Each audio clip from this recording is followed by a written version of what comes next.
ప్రభునందు మాకు అత్యంత ప్రియులైన దేవుని ప్రజలందరికీ యేసుక్రీస్తు వారి సర్వోత్తమమైన ఉన్నతమైన శ్రేష్టమైన నామం పేరిట శుభాలు ప్రకటిస్తున్నాను. మీరు మీ కుటుంబం క్షేమంగా ఉన్నారు కదా?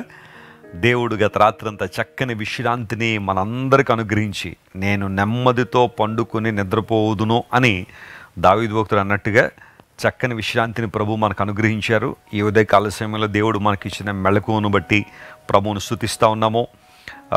సకల ప్రాణులు ప్రభువును స్తుతించాలని దేవుని లేఖనంలో రాయబడిన రీతిగా దేవుడు మనకిచ్చిన శ్వాసను బట్టి ఊపిరిని బట్టి మనం ప్రభువును స్తుతిస్తూ ఈ రోజంతట్లో మనం దేవుని కోసం ఎలా వాడబడగలమో, ఆయన రాజ్య విస్తరణలో ఎలా ఉపయోగపడగలమో మనల్ని మనం పరీక్షించుకుని దేవుని వైపు చూడగలిగితే బలమైన కార్యాలు మనం చూస్తాం.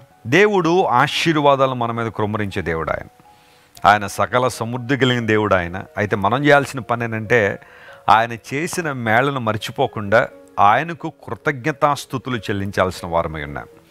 గ్రాటిట్యూడ్ అనేది ఒక మనిషిని చాలా ఉన్నతమైన స్థితికి తీసుకెళ్తుంది. రీసెంట్ రీసెర్చ్లో కూడా తేలింది ఏంటంటే గ్రాటిట్యూడ్ ఉన్నవారి బ్రెయిన్ చాలా చక్కగా పనిచేస్తుందట, అన్ని విషయాల్లో యాక్టివ్గా ఉంటారని కూడా రీసెంట్గా ఒక రీసెర్చ్ చెబుతున్న మాట అది. ఈరోజు నేను ఆ జీవితంలో కృతజ్ఞత కలిగి ఉందాం, ప్రభువుని ఆరాధిద్దాం, ప్రభువుని స్తుతిద్దాం. ఈరోజు వాగ్దానంగా కీర్తన గ్రంథం 43వ కీర్తన 3వ వచనం చదువుకుందాం. Psalm 43 and verse 3. నీ వెలుగును నీ సత్యమును బయలుదేరజేయము, అవి నాకు త్రోవ చూపును.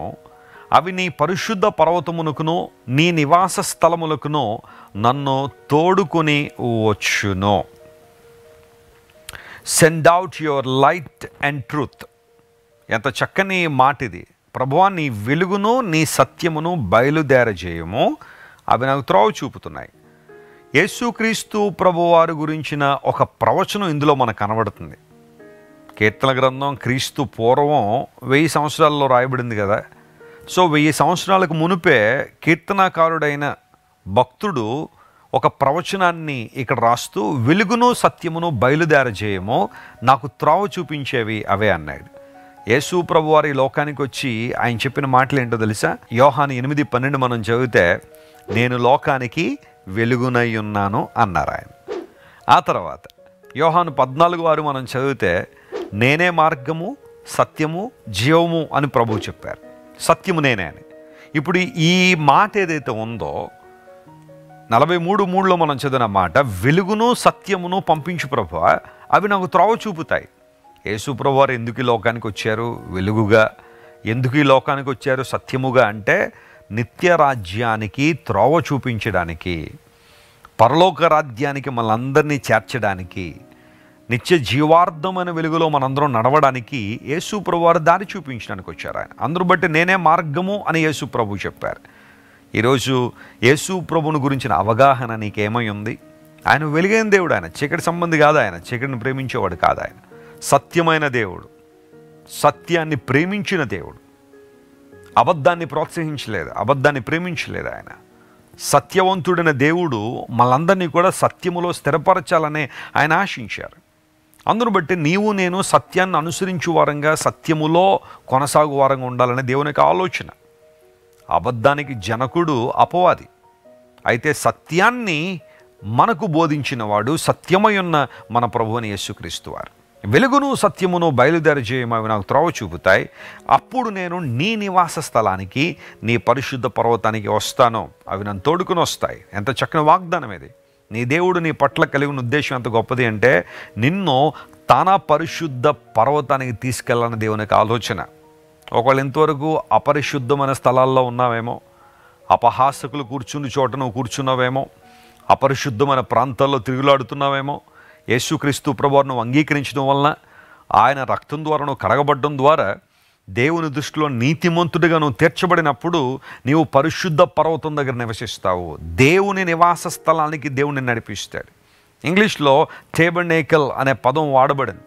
టేబర్నేకల్ అనే మాట మిష్కన్ అనగా God's dwelling place among his people. దేవుడు తన ప్రజల మధ్య ఉండే దేవుడని, నీ నివాస స్థలానికి నడిపించే దేవుడు, నన్ను తోడుకుని వచ్చే దేవుడు. దేవుని బిడ్డలారా, ప్రభువు నిన్ను తోడుకుని వచ్చేవాడు ఆయన. యేసుక్రీస్తు ప్రభువారు ఈ లోకానికి వచ్చిన కారణం కూడా అదే. సిలువలో మనందరి కోసం మరణించి ఆ భయంకరమైన మరణాన్ని మన కోసం కోరుకుని మనల్ని నడిపించాలనే, మనల్ని తోడుకుని వెళ్ళాలనే దేవునికి ఆలోచన. 136 కీర్తనలో మాట ఉంటుంది, అరణ్య మార్గములోంచి దేవుడు వారు నడిపించి కనాను దేశాన్ని నడిపించాడనే మాట అక్కడ మనం స్పష్టంగా చూస్తూ ఉంటాం. ఒకవేళ ఈరోజు నీ జీవితంలో కూడా అలాంటి అనుభవం ఉంటే, నీ దేవుడు నీ చేయి పట్టి నిన్ను నడిపించే దేవుడు ఆయన. నీ ప్రయాణాన్ని మధ్యలో ఆపేసేవాడు కాదు ఆయన. ఎక్కడో మధ్యలో నేను వదిలేసి నీ బాధలే నువ్వు పడు, నీ ఇబ్బందులేవో నువ్వు చూసుకో, నేను వెళ్ళిపోతున్నానని నేను వదిలిపెట్టేసే దేవుడు కాదన్న. మనుషులు అలా చేస్తారేమో, లోక సంబంధ వ్యక్తులు అలా చేస్తారేమో, కానీ దేవుడు నిన్ను సంపూర్ణంగా నడిపించేవాడు ఆయన. నేను తోడుకుని వచ్చేవాడు, నీ చేయి పట్టి నిన్ను నడిపించేవాడు. కీర్తనాకారుడు ఆ కారణాన్ని బట్టి ఇలా అంటాడు, పచ్చిక గల చోట్ల ఆయన నన్ను పరుండజేయుచున్నాడు, శాంతికరమైన జలముల యొద్దకు ఆయన నడిపించుచున్నాడని. యేసుక్రీస్తు ప్రభువారు వెలుగుగా సత్యముగా ఈ లోకానికి వచ్చిన దేవుడు శాంతికరమైన జలముల యొద్దకు నేను నడిపిస్తారు. ప్రశాంతమైన జీవితం, శాంతియుతమైన బ్రతుకు, సమాధానంతో కలిగి జీవించడం, సమాధానాన్ని కలిగి బ్రతకడం. లోకంలో అనేక మందికి ఈ రోజుల్లో అన్నీ ఉన్నాయి, కానీ నిజమైన శాంతి లేదు, నిజమైన సమాధానం వారి బ్రతుకుల్లో లేదు. ఎన్నో గొడవలు, గందరగోళాలు, కలవరాలు, ఆందోళనలు. రాత్రికాల సమయంలో ఆ డ్రగ్స్ తీసుకోకపోతే చాలామంది నిద్రపడడం లేదు, ఎందుకంటే మనసులో ఏదో గలిబిలి, ఆందోళన. కానీ ప్రభువుని అంగీకరించిన వారు శాంతియుతంగా, సమాధానంగా బ్రతకడానికి దేవుడు సహాయం చేస్తున్నాడు. అందును బట్టే యేసుస్వామి పిలిచారు, ప్రయాసపడి భారం మోసుకుంటున్న సమస్త జనులారా నా యొద్దకు రండి, నేను మీకు విశ్రాంతినిస్తానని. ప్రియ సహోదరి సహోదరుడా, ఒకవేళ ఈరోజు నీ జీవితంలో విశ్రాంతి లేకపోతే, సమాధానం లేకపోతే, శాంతి లేకపోతే, రా, ప్రభు నిన్ను పిలుస్తున్నాడు. తన మహిమగల, శక్తిగల ఆత్మచేతను నింపి తన రాజ్య నిర్మాణంలో, తన రాజ్య విస్తరణలో నిన్ను వాడుకునే దేవుడు ఆయన. ఈరోజు ఈ వాగ్దానాన్ని క్లెయిమ్ చేసి ప్రభువును స్తుతించండి. అసాధారణమైన అద్భుతాలు మీ జీవితంలో జరగాలని మీకోసం పట్టుదలగా ప్రార్థన చేస్తున్నాను. ప్రేమగల తండ్రి, గొప్ప దేవా, నీకు వందనాలు. మీరు మాకు ఇచ్చిన వాగ్దానాన్ని బట్టి నీకు స్తోత్రాలు. వాగ్దాన ఫలాన్ని, వాగ్దాన బలాన్ని మేమందరూ అనుభవించినట్లుగా మీరే సహాయం చేసి నడిపించండి. అయ్యా, ఎంతమంది అయితే మా ప్రియులు నీ వైపు చూస్తున్నారో, నువ్వు వెలిగిన దేవుడు, సత్యమైన దేవుడు కనుక మాకు త్రోవ చూపే దేవుడు నీవు, పరిశుద్ధ నివాస స్థలమునకు మమ్మల్ని నడిపించే దేవుడు కనుక నీకు వందనాలు. ఈరోజు ఎవరైతే అనారోగ్యంతో ఉన్నారో వారిని ముట్టండి నాయన, స్వస్థపరచండి. గలిబిలి ఆందోళనతో ఉన్నవారిని లేవనెత్తండి. మరణ పడకల మీద ఉన్నవారిని ప్రభువా లేవనెత్తిని సాక్షులుగా వారిని వాడుకోనండి. ఘనతయు మహిమయు నీకు మాత్రమే ఆరోపిస్తూ యేసు నామం పేరిట అడిగి వేడుకొనిచున్నాము తండ్రి. Amen, amen, amen. God bless you dear friends. Have a wonderful day. Christ worship center ఓ బలమైన సంఘ ఉజ్జీవం. కొన్ని సంవత్సరాల క్రితం కేవలం 2తో ప్రారంభించబడిన పరిచర్య నేడు ప్రపంచవ్యాప్తంగా లక్షలాది మందిని ప్రభావితం చేయుచున్నది. రాజమండ్రి, సికింద్రాబాద్, బెంగళూరు, చెన్నై, నెల్లూరు, దుబాయ్, బెహ్రైన్, కరీంనగర్, విశాఖపట్నం, గద్వాల్, కొవ్వూరు, మలకపల్లి, శ్రీలంక, భూటాన్, అడ్డతీగల, పాలమూరు, ఒంగోలు, బళ్ళారి, కోరుకొండ, పోతవరం, నల్లజర్ల, వెంకటరామయ్యగూడెం, మచిలీపట్నం, ఇందిరానగర్లతో పాటు అనేక గ్రామాల్లో క్రైస్ట్ వర్షిప్ సెంటర్ ఆరాధనలు జరుగుచున్నవి.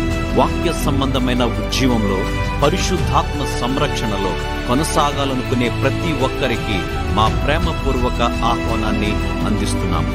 రండి, ఆత్మతో సత్యముతో ప్రభువైన యేసుక్రీస్తును ఆరాధిద్దాం. మీరు ఇంతవరకు విన్న దైవ సందేశం మరియు దేవుని సేవకులు చేసిన ప్రార్థన మీకు ఆశీర్వాదకరంగా ఉన్నదని విశ్వసించుచున్నాము. ఈ సందేశాన్ని మీ స్నేహితులకు, బంధువులకు షేర్ చేయండి.